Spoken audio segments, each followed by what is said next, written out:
rezeki itu datangnya tanpa sebab. Orang itu cukup bertawakal pada Allah, nanti Allah akan memberi rezeki. Rumusnya, katanya Imam Malik, lakukan yang menjadi bagianmu, selanjutnya biarkan Allah mengurus yang lainnya. Ini Imam Malik mengikuti hadis. Kalau sabdanya Rasulullah, ini ada juga nasihat dari Imam Malik kepada kita untuk tahu batas. Jadi karena memang ilmu agama itu bertaburan hal-hal yang gaib, sehingga bisanya kita cuma percaya saja.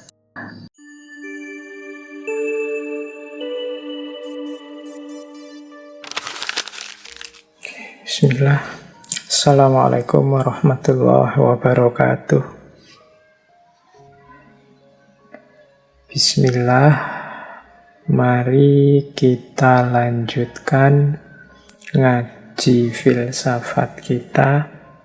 Ini saya bawa beberapa nasihatnya Imam Malik kepada Imam Syafi'i. Langsung saja ya, saya teruskan tentang nasihatnya kepada Imam Syafi'i. Jadi yang pertama tadi, beliau menasehati, biasakan dirimu untuk mengatakan tidak tahu.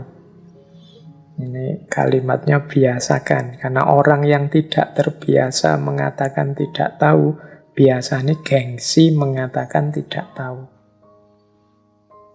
Jadi karena dia mungkin terlanjur merasa dirinya besar, terlanjur merasa dirinya pintar. Jadi kalau ada pertanyaan kok tidak bisa jawab, rasanya kok merendahkan dirinya. Akhirnya dia ngarang-ngarang. Maka Imam Malik menasihati Imam Syafi'i, biasakan untuk mengatakan tidak tahu. Oh, ini falsafah tidak tahu. Terus ada lagi pesannya Imam Malik kepada Imam Syafi'i, sesungguhnya Allah telah menganugerahkan cahaya di dadamu, maka jangan engkau padamkan dengan maksiat. Jadi Imam Syafi'i ini kan salah satu muridnya yang top, yang pinter, yang nanti jadi teman diskusi yang luar biasa. Dan Imam Malik ngerti benar bahwa ilmu itu cahaya, maka orang-orang pintar adalah orang-orang yang bercahaya, yang menerangi sekelilingnya. Maka dia harus berhati-hati agar tidak mengurangi cahaya atau menghalangi cahaya sehingga terjadi kegelapan. Apa yang mengurangi intensitas cahaya dan juga mengubah cahaya jadi kegelapan? Maksiat. Jadi Imam Malik berpesan, tolong engkau ini orang yang bercahaya karena Allah menganugerahkan cahaya di dadamu. Jangan engkau padamkan cahaya itu dengan maksiat. Semakin kita melakukan maksiat, semakin cahaya itu terhalang dan kita akan gelap. Dan tidak usah teman-teman tanya ya maksiat itu apa saja Pak. Semua jenis maksiat, dan insya Allah teman-teman ngerti mana yang maksiat. Kalau lupa ya buka lagi kitab-kitabnya, ngaji-ngajinya dulu. Bidayatul Hidayah apa-apa tentang dosa-dosa kecil maupun dosa-dosa besar. Itu yang bisa menggelapkan hidup kita, menjauhkan kita dari cahayanya Allah. Oke, kalau ini teman-teman insya Allah sudah ngerti. Terus ada nasihat lagi terkenal dari Imam Malik pada Imam Syafi'i. Jadilah engkau orang yang paling banyak diam di antara manusia.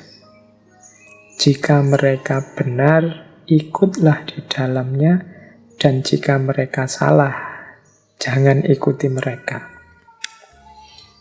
Ini mungkin penting juga nasihat buat kita ya. Kita hari ini kan tidak betah untuk diam. Sehari ndak buka WA, sehari ndak buka Instagram atau Twitter, sehari ndak posting apa-apa, ndak mention apa-apa, itu kan rasanya kok sepi. Grup WA itu kalau ndak aktif sak jam saja, terus muncul emoticon-emoticon itu kan, kok sepi yo, dan seterusnya. Nah, itu kan secara hari ini begitu gaya hidup kita. Padahal Imam Malik justru mbok yo kita ini lebih banyak diam. Nasihatnya Imam Malik pada Imam Syafi'i justru jadi orang yang paling banyak diam saja. Orang yang paling banyak diam itu punya kesempatan berpikir lebih banyak dibandingkan yang ngomong. Ya kalau orang ngomongnya banyak itu kan ya kesempatan berpikirnya secara intensif berbeda dengan orang pendiam. Kalau pendiam itu kan bisa pikirannya kerja terus. Kalau ngomong sambil mikir kan susah. Saya seperti ini, bicara hampir 2 jam itu kan, yo setengah-setengah mendaya gunakan pikirannya agak tidak maksimal. Coba sambil diam, mikirnya justru lebih maksimal. Maka katanya Imam Malik, jadi orang yang paling banyak diam saja. Mencermati lingkungan sekelilingmu. Kalau orang-orang di sekelilingmu benar, ya ikuti. Kalau orang-orang di sekelilingmu salah, ya jangan diikuti. Ini berarti kan mulutmu diam, tapi pikiranmu jangan. Telaahmu terhadap masyarakat jangan. Jadi kalau mereka benar, ya diikuti. Kalau mereka salah, ya dihindari. Kalau engkau terlalu banyak ngomong, tidak sempat refleksi. Ya hasilnya cuma ikut saja. Orang ke utara ikut ke utara, orang ke selatan ikut ke selatan. Nah ini masalah. Terus nasihat lagi kepada Imam Syafi'i, angkatlah tanganmu dari hidangan makanan saat keinginanmu untuk makan masih menggebu. Ini mungkin dengan kata lain, nasihat ini ingin agar Imam Syafi'i jangan rakus, jangan serakah, jangan memuaskan egomu, jangan memuaskan keinginanmu sampai sak pol-pole, sak tuntas-tuntase. Kamu harus punya daya pengendalian diri.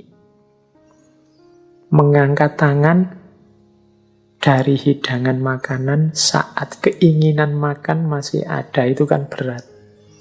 Makanannya sih masih ada. Kalau mau nambah lagi masih siap.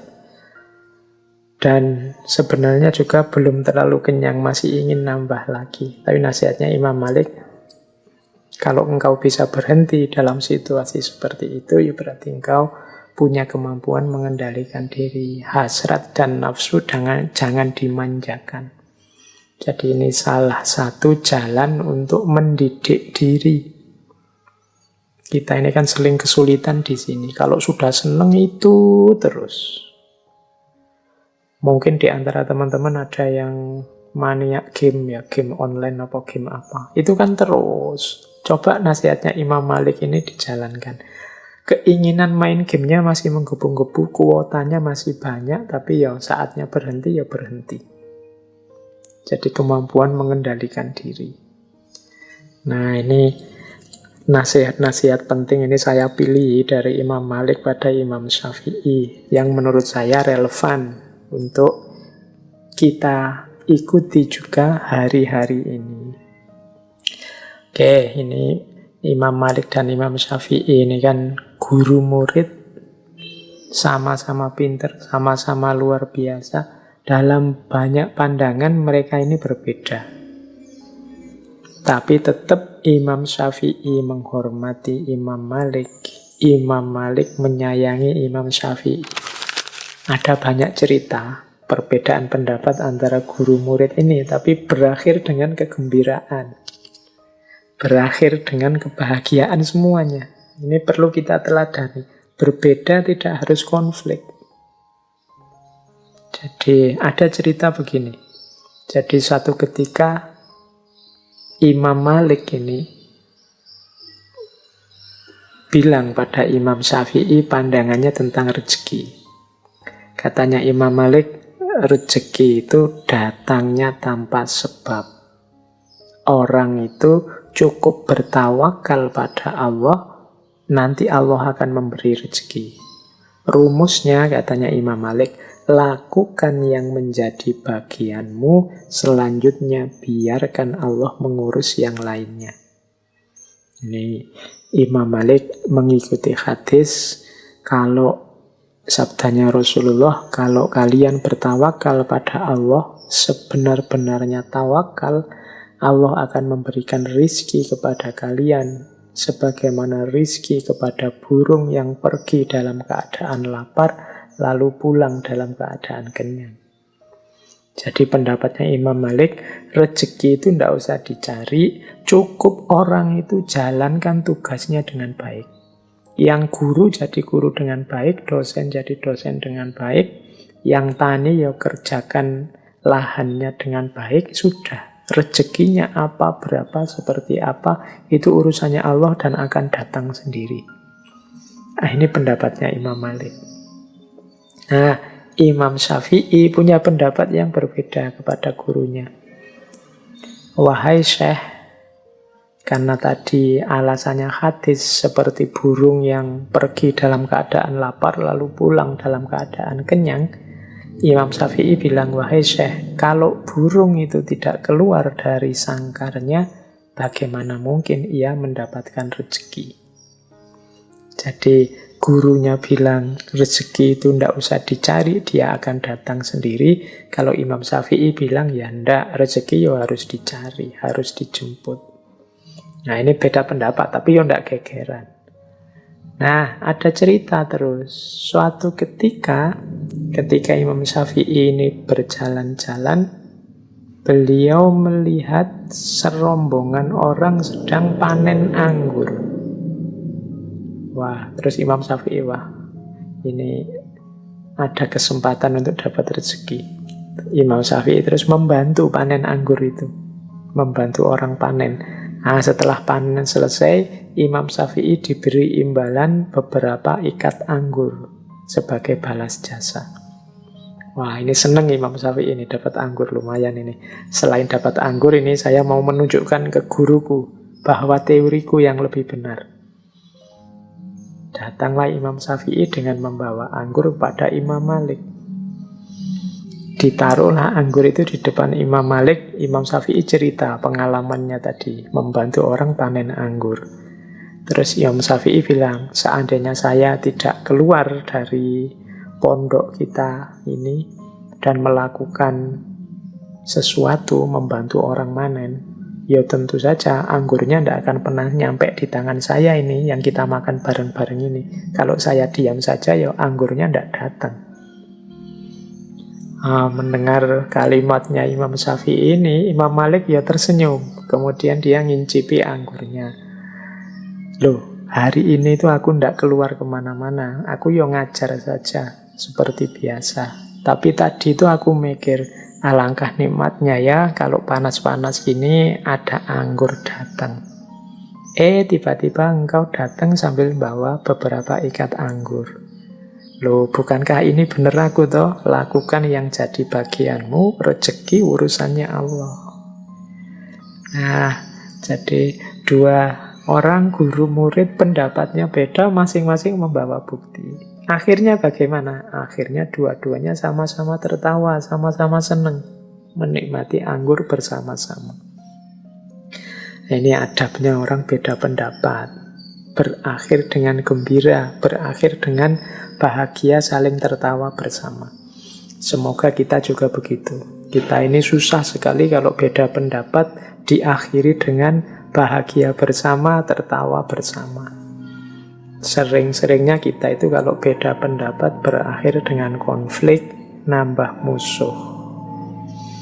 Oke, kita lanjutkan.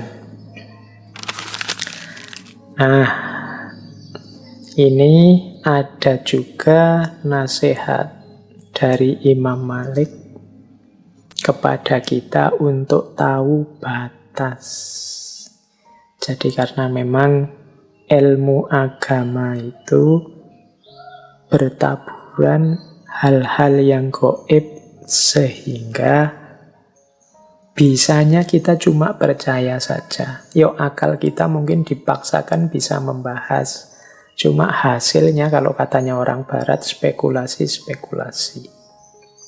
Jadi ada hal-hal yang cukup diimani saja. Kalau dipertanyakan malah jadi masalah. Ini kalau dalam bahasa saya ya kita harus ngerti batas kita. Jadi suatu ketika ada cerita di majelisnya Imam Malik ini, ada orang bertanya, mungkin ini orangnya belajar filsafat. Jadi pertanyaannya agak aneh-aneh. Wahai Imam Abu Abdullah, yang maha pengasih itu maksudnya Allah yang bersemayam di atas arsy. Ini mengutip surat Toha ayat 5. Ar-Rahmanu alal arsyistawa, bersemayam di atas arsy. Penanya ini kemudian tanya, bagaimana sih bersemayam di atas arsy itu? Imam Malik mendengar pertanyaan ini kemudian tampak tidak berkenan. Dari situ nanti lahir kalimat beliau yang terkenal sekali, al-istiwa'u ghairu majhulin wal kaif ghairu ma'qul wal imanu bihi wajibun was-su'alu anhu bid'atun. Jadi istiwa itu, bersemayam itu ghairu majhul. Kita ngerti kan maksudnya orang bersemayam itu seperti apa. Wal kaif ghairu ma'qul. Tapi kalau bersemayamnya Allah itu ghairu ma'qul. Pikiran kita tidak akan nyampe seperti apa bersemayamnya Allah. Wal imanu bihi wajibun. Tapi kita wajib beriman. Wong ini Al-Quran yang bilang.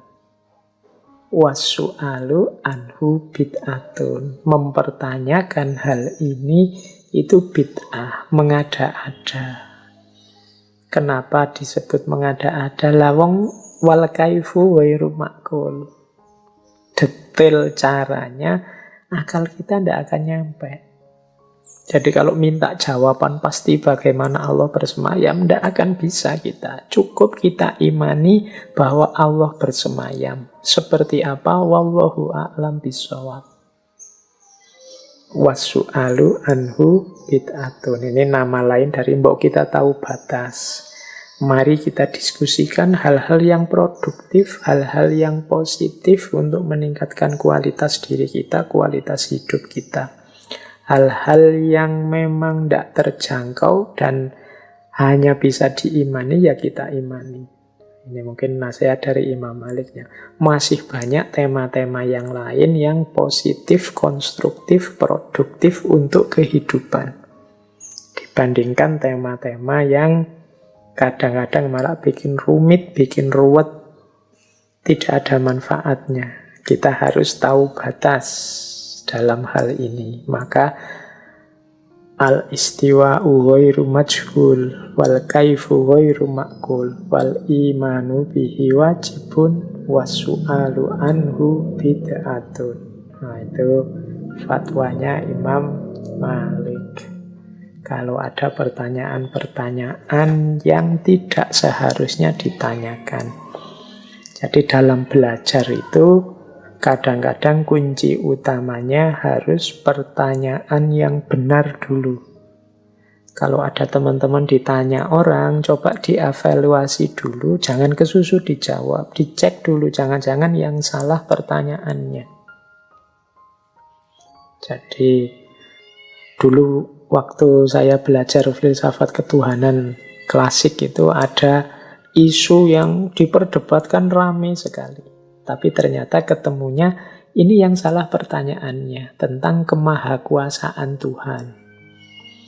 Jadi, apakah Tuhan bisa menciptakan sesuatu yang Tuhan sendiri tidak bisa? Misalnya menciptakan batu yang besar yang Tuhan sendiri tidak bisa mengangkat. Loh, ini pertanyaan kontradiksi secara logika.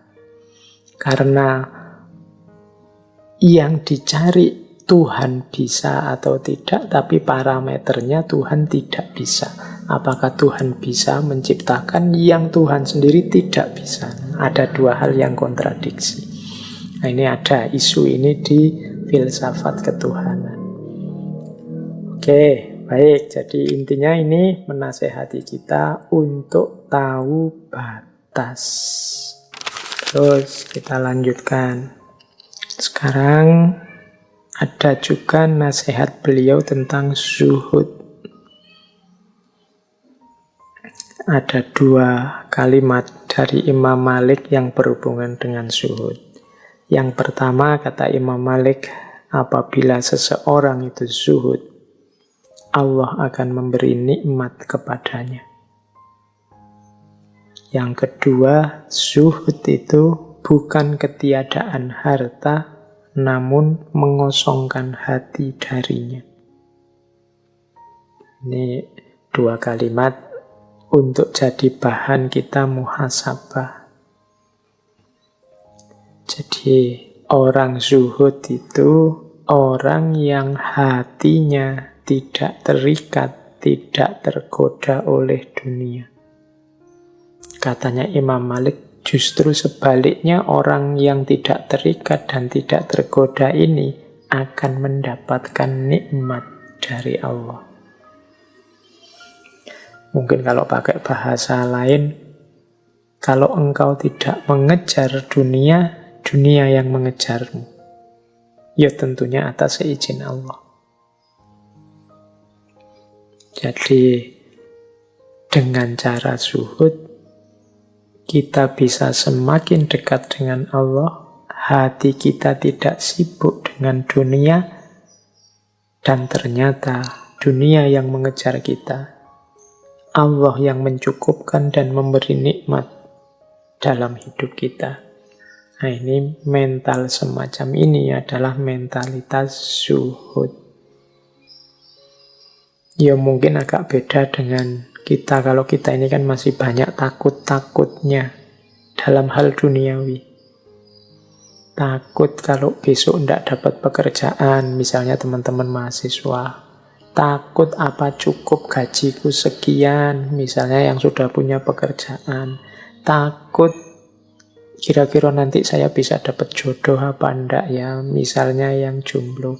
Ketakutan-ketakutan semacam ini menunjukkan kita belum masuk dalam kualifikasi orang yang zuhud. Orang yang zuhud itu tidak ada takutnya kalau urusan duniawi. Jadi kalau urusan dunia, mau apapun yang terjadi, seorang yang zuhud itu akan ridho. Tapi bukan berarti tidak mau bekerja, bukan berarti tidak mau kaya. Kalau mau kaya, oke saja. Bekerja ya dilakukan sepenuh hati sebagai tanggung jawab kemanusiaan dan tanggung jawab ketuhanan. Tapi hasilnya apa? Buahnya seperti apa ya? Tidak jadi ukuran, tidak jadi hitungan. Satu-satunya ukuran dan hitungan hanya ridhonya Allah. Mental semacam ini namanya mental zuhud. Imam Malik itu imam yang kaya. Tadi saya ceritakan beliau ini suka menggunakan baju-baju yang mewah. Tapi kekayaan tidak nempel di hatinya. Ada beberapa kisah ini saya bawa ya. Misalnya ini ada contoh. Ada ceritanya Imam Malik. Jadi Imam Malik ini punya tabiat kalau orang memberi hadiah, ya diterima. Tapi hadiah itu tidak membuatnya terikat, tidak membuatnya terpengaruh, bahkan kalau mungkin dikembalikan lagi. Jadi ada cerita, suatu hari beliau ini oleh wali kota Madinah diberi hadiah kuda yang indahnya luar biasa, pelanannya mahal. Nah, kuda ini oleh beliau diikat di depan masjid. Wah, semua orang kagum, termasuk Imam Syafi'i. Imam Syafi'i melihat kuda itu, wah luar biasa ini guru. Kudanya tangkas sekali, kudanya hebat sekali. Imam Malik tiba-tiba saja bilang, huwalak. Huwalak itu ya, sudah ambil saja. Oh, padahal banyak orang kagum, banyak orang berdecak melihat kuda yang indah itu. Tapi bagi Imam Malik, itu bukan sesuatu yang nempel. Bukan sesuatu yang harus dipertahankan mati-matian. Tidak kok. Imam Syafi'i dicarikan kudanya yang lain yang tidak selevel itu, ya enggak. Ada orang suka langsung diberikan saja. Itu menunjukkan dunianya enggak nempel. Loh, tapi kan pemberiannya masih diterima. Ya, pemberian diterima itu kan kemungkinan dalam rangka membahagiakan orang yang memberi.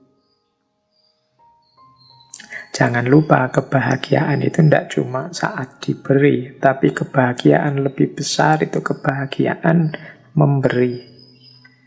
Maka memberi kesempatan orang untuk bahagia dengan berbagi itu bagi saya juga termasuk kebaikan. Jadi kadang-kadang kan banyak kita yang melihat para ulama itu loh, pekerjaannya apa sih?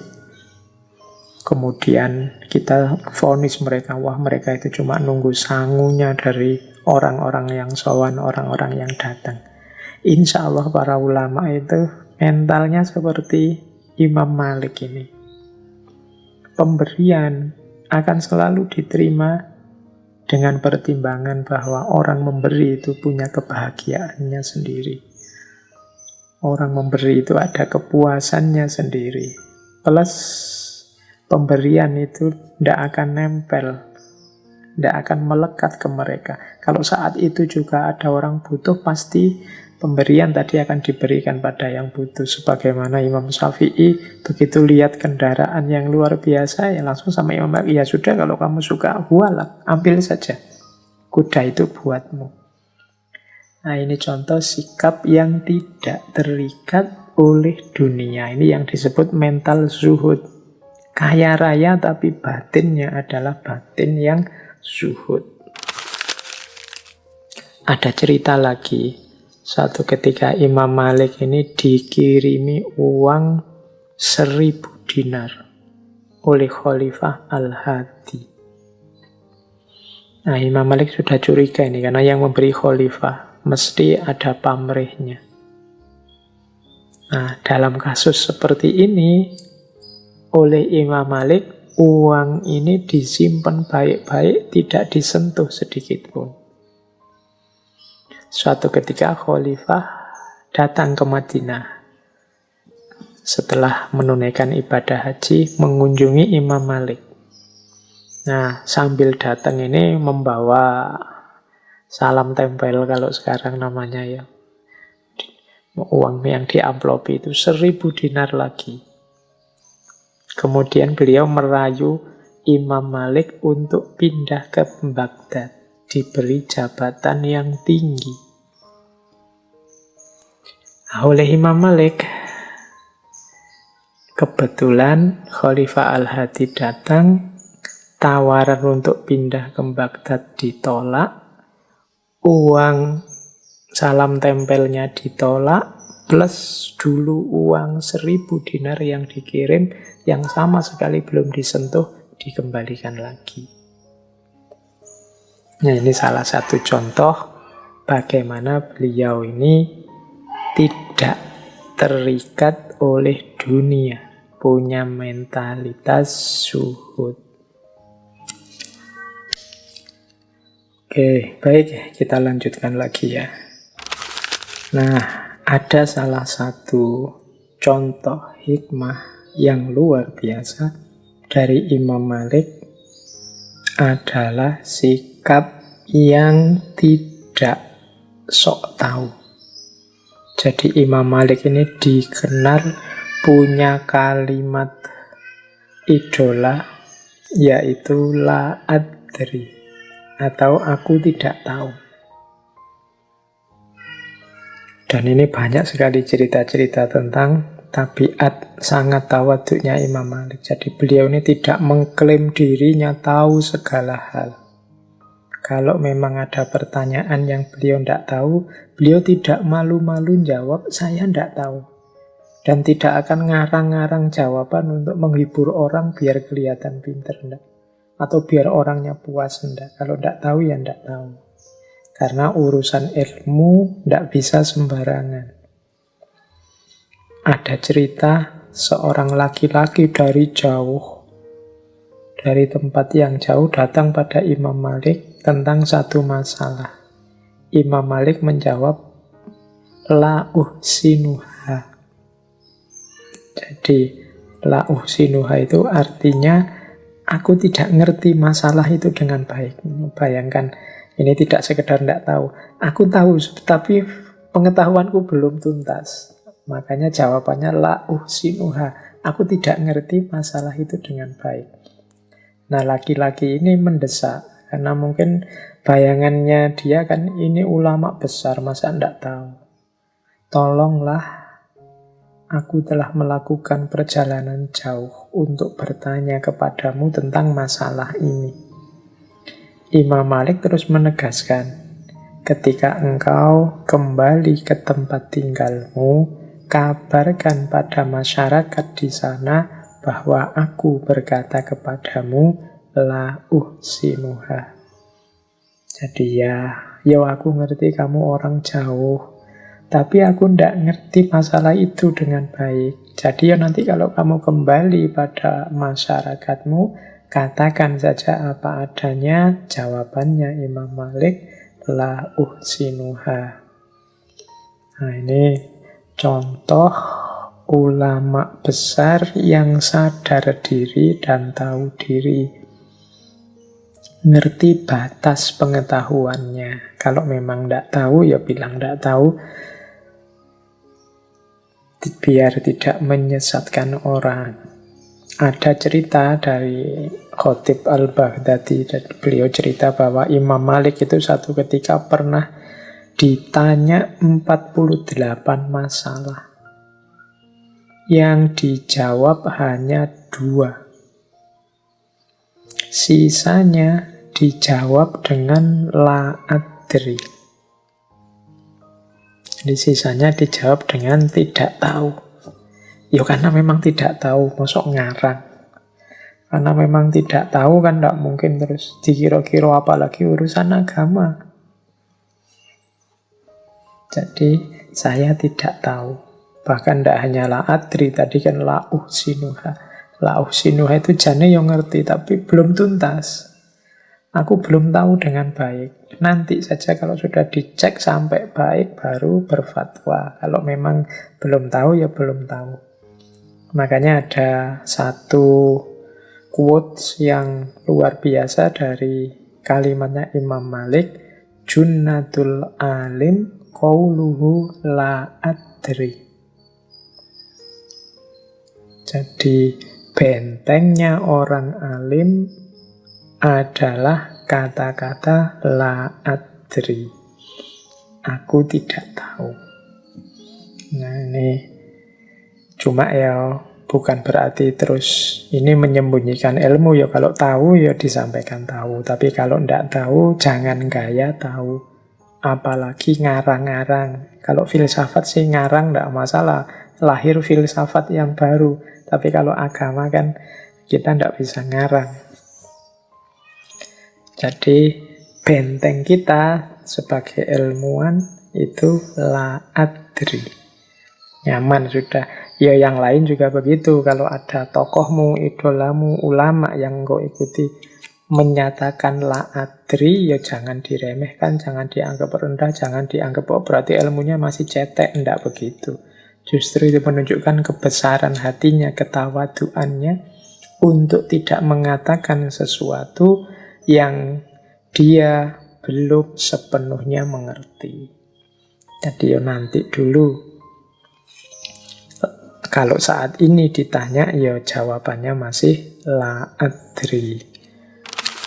Terus, nah ini waktunya sudah mau habis. Saya ingin menutup dengan hikmah-hikmah dari Imam Malik tentang hormat dan cintanya beliau kepada Kanjeng Nabi Muhammad Sallallahu Alaihi Wasallam. Jadi kita harus banyak belajar kepada Imam Malik cara mencintai Nabi. Imam Malik ini dikenal tidak pernah naik tunggangan kuda apa unta. Kalau waktu di Madinah, beliau juga dikenal tidak pernah pakai sandal. Alasannya apa? Kata Imam Malik, saya malu menginjak tanah dengan alas kaki dan tunggangan yang di dalamnya terbaring Rasulullah. Maksudnya malu menginjak tanah yang di dalam tanah ini terbaring Rasulullah. Ya karena beliau hidupnya di Madinah. Jadi sepanjang hayat beliau ini nyeker dan tidak pernah naik tunggangan. Dan beliau saking cintanya dengan Madinah, beliau tidak pernah mau meninggalkan kota Madinah. Termasuk saat ditawari jabatan-jabatan yang tinggi oleh para khalifah. Ini bukti cinta yang pertama. Tema ini saya angkat biar kita lebih sibuk dengan bagaimana cara kita mencintai Rasulullah dibandingkan sibuk mencari-cari yang sebaliknya. Oke, terus ada contoh lagi. Imam Malik dalam kajian-kajian hadisnya, Imam Malik ini dikenal kalau bikin forum, bikin kajian itu tenang, lembut, tidak meledak-ledak, tidak ada ungkapan-ungkapan dengan teriakan-teriakan. Dikenal lembut. Di antara alasannya apa? Karena beliau mengajarkan hadis yang itu dari Rasulullah. Beliau tidak ingin meninggikan suaranya dalam tanda petik, karena ada ayatnya itu melebihi suaranya Rasulullah. Ada cerita suatu ketika Abu Ja'far Al-Mansur ini khalifah. Saat berdialog tentang hadis dengan Imam Malik, suaranya tinggi. Wah, langsung saja oleh Imam Malik ditegur. Jadi kita ini di Madinah, dekat dengan Nabi. Jangan teriak-teriak, jangan meninggikan suara. Karena kita sedang membahas tentang Nabi. Itu tawaduknya beliau, saking cintanya dengan Kanjeng Nabi. Ada juga cerita Imam Malik ini, kalau ada orang bertamu ke rumah beliau, ini pelayannya akan menemui dulu, kemudian menanyakan keperluan tamunya. Keperluannya apa? Nah, kalau sudah dijawab, baru terus dicek. Ini tanya tentang urusan apa sih? Kalau hanya urusan fatwa-fatwa fikih, kan beliau imam fikih, mazhab Maliki, ya Imam Malik langsung keluar. Kemudian melayani kebutuhan tamunya. Tapi sebaliknya, jika kepentingannya berhubungan dengan hadis, Imam Malik tidak langsung keluar, tapi beliau akan mandi dulu, pakai baju yang indah, pakai parfum, menggunakan sorban yang lengkap, kemudian baru keluar menemui tamunya. Ini karena beliau sangat menghargai Rasulullah, menghargai hadis yang sumbernya dari Rasulullah. Jadi membahasnya saja beliau tidak berani sembarangan. Tidak berani dengan kata-kata yang keras dan tinggi. Tidak berani dengan baju yang sembarangan, bahkan mandi dulu pakai parfum. Ini ekspresi cintanya seorang Imam Malik kepada Kanjeng Nabi. Ini boleh kita tiru, boleh kita ikuti. Ini wujud ekspresi penghormatan dan cinta kepada Rasulullah. Bahkan ada cerita, tadi kan di depan saya ceritakan bagaimana Imam Malik ini sempat mengalami hukuman cambuk karena fatwanya tentang baiat kepada khalifah. Nah, ceritanya Imam Malik ini dicambuki sampai pingsan. Saat pingsan dan siuman, beliau kemudian berkata kepada masyarakat Madinah saat itu, saksikanlah wahai khalayak, aku telah mengikhlaskan penderaku, aku telah mengikhlaskan, ku maafkan orang mencambuki aku ini. Nah itu orang-orang heran, loh ini kok langsung dimaafkan ya, padahal dia telah menyiksa. Setelah ditanya jawabannya Imam Malik apa? Aku takut saat aku meninggal dan bertemu Rasulullah, maka aku sangat malu pada beliau jika ada kerabat Rasulullah yang masuk neraka gara-gara aku. Ja'far bin Sulaiman ini kan keponakannya Khalifah Al-Mansur, yang kalau dari segi silsilah disambung-sambung ya nanti ketemu dengan Kanjeng Nabi, ketemu dengan Rasulullah. Nah, Imam Malik ini meskipun sudah disiksa, dicambuki sampai pingsan, beliau tidak mau membalas, bahkan memaafkan. Alasannya apa? Aku takut nanti kalau aku meninggal ketemu Rasulullah, ada keluarga dan kerabat Rasulullah yang masuk neraka gara-gara aku. Meskipun bukan salahnya Imam Malik, dia malu kalau ketemu Rasulullah. Mungkin khawatir Kanjeng Nabi, oh ini ulama inilah yang menjadi sebab Ja'far bin Sulaiman masuk neraka. Mungkin itu bayangannya Imam Malik begitu. Sehingga langsung begitu sadar dimaafkan.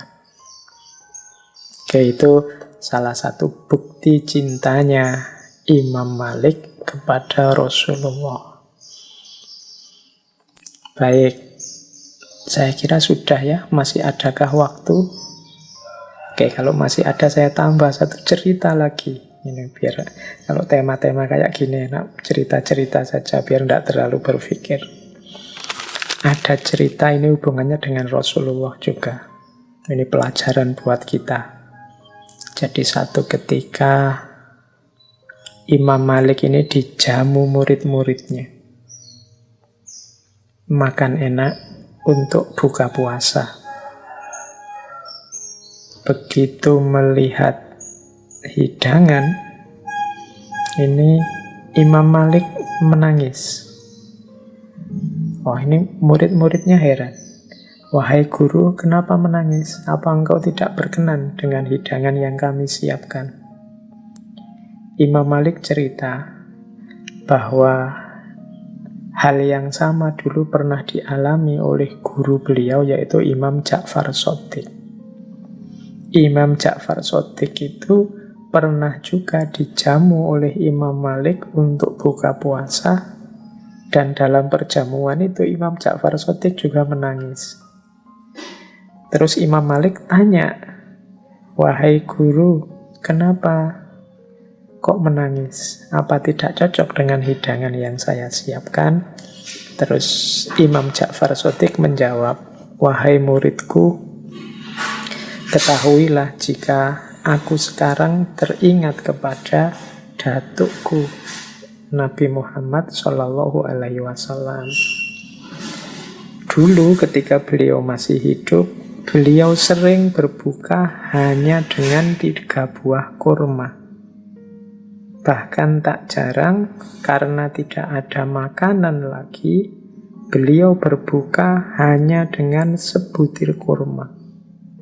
Itu pun dibagi 2 dengan istri tercinta. Sayyidatuna Aisyah radhiyallahu anha. Padahal beliau adalah nabi akhir zaman, makhluk paling mulia dan kekasih Allah. Meskipun demikian, Nabi tetap merasakan nikmat dan bersyukur serta memperbanyak ibadah kepadanya. Jadi Imam Ja'far Shadiq ini terharu melihat hidangan kok ya enak-enak. Padahal dulu Rasulullah itu makan hanya 3 kurma, kadang 1 kurma dibagi 2. Itu pun sudah bersyukur dan memperbanyak ibadah. Bagaimana dengan aku? Itu yang membuat Imam Ja'far Shadiq menangis.